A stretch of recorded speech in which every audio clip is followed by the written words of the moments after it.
हरिओम आत्मीय भक्तजनों सप्रेम जय श्री हरि। आज की प्रसंग है माँ जीवन का एक महत्वपूर्ण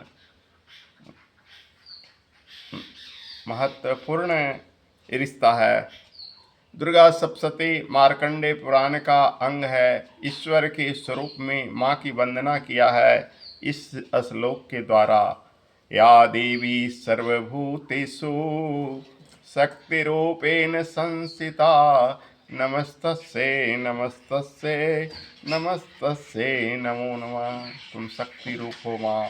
या देवी सर्वभूतेषु मातृरूपेण संस्थिता नमस्तस्यै नमस्तस्यै नमस्तस्यै नमो नमः। तो माँ हो, माँ का देवी रूप, सरस्वती रूप, लक्ष्मी रूप, काली रूप, गंगा रूप, नदियों को भी माँ का ही दर्जा दिया गया। यहाँ तक कि भारत शब्द पुल्लिंग है, लेकिन भारत माता हम कहते हैं।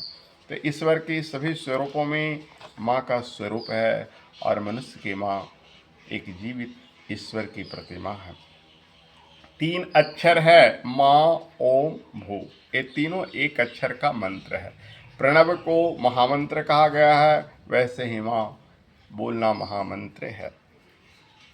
इसका मतलब है कि इतने गहन, इतने हम, इतने ऊंचे, इतने विशाल शब्द हैं जिसका महिमा अवर्णीय है। ये शब्द ब्रह्म है, शब्दातीत हैं, कल्पनातीत हैं। यह शब्द या अक्षर ओम यानी अ, उ और माँ से निर्मित है। भू मतलब पृथ्वी और माँ मतलब जननी माँ। माँ में म और अ और ऊपर चंद्र बिंदु आता है तो माँ बनता है, यानी माँ ही ओम है। अ, उ और माँ ओम में है। ओम को ऐसे उलट दिया जाए तो माँ ही बन जाता है। तो माँ का मतलब हुआ मन, ममता, और आ का मतलब हुआ आह्लाद, स्नेह और प्रेम। अर्थात माँ एक ऐसा रिश्ता है, एक ऐसा रूप है जिसके चरित्र में प्रेम है। वह ऐसा पात्र है जिसके मन में आह्लाद भरा है और ममता से आह्लादित रहती है। चूँकि मन और आह्लाद अपरिमित है, अनंत है, इसलिए माँ बेजोड़ एवं अद्भुत है। आकार में लघु है किंतु क्रियान्वयन में असीम है, विराट है। वैसे तो माँ अलौकिक है, वर्णनातीत है, किंतु हम लौकिक हैं, इसलिए परिवार के लिए महत्वपूर्ण भूमिका उसी के द्वारा संपादित होती है। जिसके बिना परिवार साकार नहीं हो सकता है, ऐसी होती है माँ, ऐसी जननी, ऐसी शाश्वत स्वरूपा नारी रूप, चाहे कामकाजी हो या गृहिणी हो, को हम सभी विस्मृत नहीं कर सकते, बुला नहीं सकते। माँ परिवार का अविभाज्य अंग है।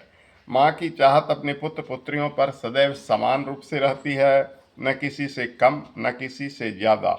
माँ की ममता को बंटवारा करना सबसे बड़ा नामुमकिन है, किंतु परिवार के हर सदस्य को ऐसा महसूस होता है कि माँ मेरे लिए सबसे अधिक है, माँ मुझे अधिक चाहती है।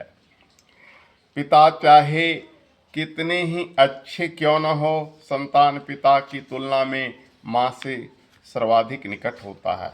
माँ के विषय में कितना सार्थक सत्य है कि हर शिशु की पहली गुरु माँ होती है। माँ से ही बच्चा बोलना सीखता है और सबसे पहला संवाद माँ से ही करता है और सबसे पहला शब्द माँ कहकर ही पुकारता है। माँ अपने शिशु को संस्कार देती है, आरंभिक शिक्षा देती है, उसका भरण पोषण किशोर होने तक करती है और बच्चियाँ तो सब कुछ माँ से सीखती है तब तक जब तक वह अपनी ससुराल नहीं जाती, विवाह होकर यहाँ से विदा नहीं होती। माँ बच्चे बच्चियों के बहुत करीब होती है, इसलिए माँ को उनकी पसंद और नापसंद की भली भांति ख्याल रहता है। माँ चाहे पढ़ी लिखी हो चाहे अनपढ़ गंवार हो, वह संतानों की हमेशा श्रेष्ठ बनाने से जुड़ी रहती हो। माँ चाहे कितनों भी मूर्ख क्यों न हो, माँ पूजनीय होती है। इतिहास गवाह है कि माँ ने सदैव अपने बच्चों को राह दिखाई है। इसलिए कहा गया है कुपुत्रो जायेत क्वचिदपि कुमाता न भवति।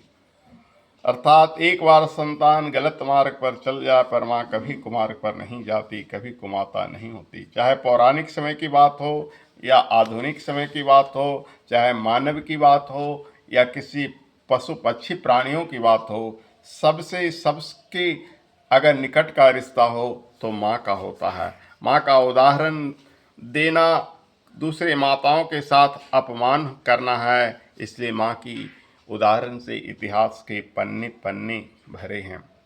सात समंद की मसी करो, लेखनी सब बन राय, धरती सब कागज करो, माँ की ममता लिखा न जाए। माँ एक ऐसा शब्द है, एक ऐसा अक्षर है जिसमें ममता उमड़ती है, स्नेह रिश्ता है। माँ के गुण भी असीमित हैं, उसे कुछ या गुण में परिभाषित नहीं किया जा सकता। माँ की गोद, माँ के आंचल में वे समस्त सुख हैं जो इस लौकिक संसार में हैं। माँ के बिना शिशु और शिशु के बिना माँ की कल्पना ही नहीं हो सकती है। ऐसे ही बिना माँ के परिवार के विषय में सोचना संभव है। माँ को और माँ के मनोविज्ञान को जानना समझना गलत है। माँ प्रकृति की परमपिता परमेश्वर और प्राणियों के एक अद्भुत अप्रतिम अलौकिक उदाहरण है। माँ शास्त्र सम्मत है, माँ विज्ञान सम्मत है, माँ अध्यात्म है, माँ विचार है, माँ निराकार है, माँ साकार है, माँ पूजनीय है, माँ वंदनीय है, माँ अभय वंदनीय है, माँ संप्रदाय है, माँ ही समुदाय है, माँ ही संसारिकता से परे है। माँ के विषय में, माँ की महिमा के बारे में बखान करना समुद्र की जल राशि के कुछ बूंद को निकालना है। मनुष्य या प्राणी पिता के ऋण से मुक्त हो सकता है, लेकिन माता के ऋण से कभी उऋण नहीं हो सकता है। जननी जन्मभूमि च स्वर्गादपि गरीयसी, माँ और मातृभूमि स्वर्ग से भी बढ़कर है।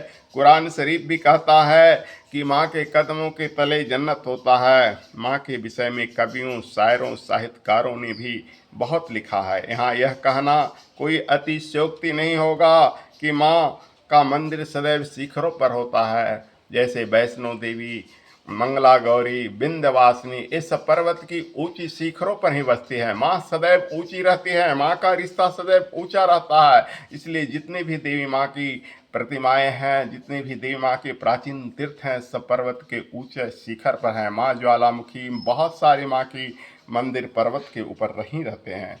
माँ गंगे, माँ भारती, मातृभूमि सबको हम माँ कहते हैं। ये हमारी अस्मिता, ये हमारी पहचान है। माँ ही संसार है, माँ ही जीवन है, माँ के ही हमारे जीवन की परिभाषा है। माँ हमारे हृदय में संवेदना का सजल प्रवाह है, अतः हमें ऐसी माँ की सेवा करनी चाहिए और पत्नी के बात में आकर माँ को वृद्धाश्रम नहीं पहुँचाना चाहिए। पत्नी की बात में आकर माँ को दुत्कारना फटकारना न चाहिए। जो ऐसे संतान होते हैं और जीवन में कभी सुखी नहीं हो सकते हैं और न उन्हें संतान से कभी सुख मिल सकता है। भले इस जन्म में मिल जाए, लेकिन ऐसे जन्म में वो शायद हिजड़ा या किन्नर ही जन्म लेंगे जो अपनी माँ की महिमा नहीं जानते हों, जो अपनी माँ की आदर नहीं करते हैं, वो जो अपनी माँ के इज्जत नहीं करते हैं, वो नपुंसक ही जन्म लेंगे। कभी माँ की सुख नहीं पाएंगे, कभी मातृ योनि से बाहर नहीं आएंगे। ऐसे मनुष्य कीड़े मकोड़े जड़ बन के रह जाएंगे, लेकिन श्रेष्ठ मानव कभी नहीं बन पाएंगे।